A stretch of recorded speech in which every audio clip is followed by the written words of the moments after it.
20वीं सदी हिंदी के मानक हस्ताक्षर मुंशी प्रेमचंद। आइए आज हम जानते हैं मुंशी प्रेमचंद के बारे में। मुंशी प्रेमचंद का जन्म 21 जुलाई 1880 में वाराणसी से 4 मील दूर लम्ही गांव में हुआ था। उनका असली नाम धनपत राय श्रीवास्तव था। उनकी शिक्षा का आरंभ उर्दू फारसी पढ़ने से हुआ और रोजगार पढ़ाने से।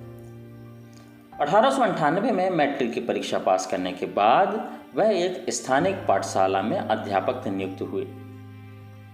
1910 में वह इंटर और 1919 में बीए पास करने के बाद स्कूलों के डिप्टी सब इंस्पेक्टर नियुक्त हुए। उनकी प्रसिद्ध हिंदी कालजयी रचनाएं हैं।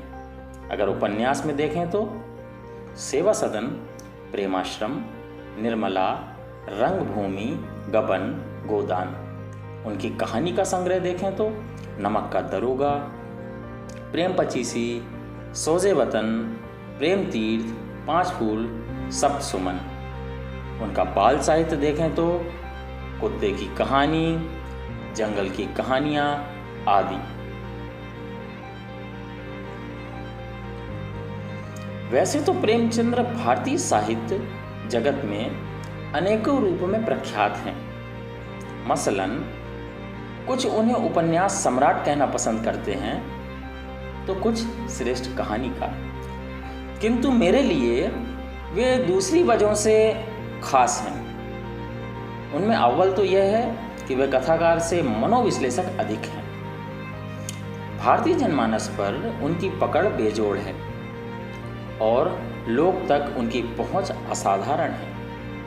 इसे इस तरह भी कहा जा सकता है कि उनके साहित्य में घर के कच्चे आंगन में हुई बरसात की खुशबू है। ग्राम्य कृषक जीवन के विविध पक्षों को उजागर कर राष्ट्रीय चिंतन में शामिल कर श्रेय उन्हीं को है। इस रूप से वे भारतीय जन ग्राम चिंतन के पुनर्जागरण पुरुष हैं। प्रेमचंद अपने लेखन से दुनिया के तमाम रंग आपको दिखाते हैं। भिन्न भिन्न विचार पद्धतियां, विचारधाराएं, समाज अनेक वर्गों का पक्ष विपक्ष शामिल करते हुए वे किसी खास रंग में रंगे हुए नहीं हैं, अपितु वह श्वेतांबर है। उनके पात्र मानव स्वभाव की सहज अभिव्यक्ति हैं। प्रेमचंद अपने पात्रों के माध्यम से व्यक्ति के चरित्र की कमजोरियों एवं सामर्थ्य का साक्षी भाव से विश्लेषण करते हैं। इसलिए ये पात्र अधिक जटिल होते हैं और वैचारिक निष्ठाओं में बंधे नहीं हैं।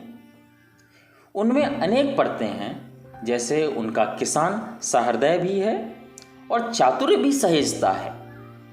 वह किसान के रूप में देवता नहीं है अथवा मनुष्य है, इसलिए ईर्ष्या भी रखते हैं, लेकिन समय आने पर सहायता को भी तत्पर रहते हैं। वे जमींदार को शोषक के रूप में दिखाते हुए भी ये समझाने में सफल होते हैं कि जमींदार केवल शोषण का यंत्र है। दरअसल वह स्वयं शोषित है और एक बृहद शोषणकारी व्यवस्था का सूक्ष्म अंग है। इस तरह उनकी कसौटी सत्य है, वैचारिक निष्ठा नहीं।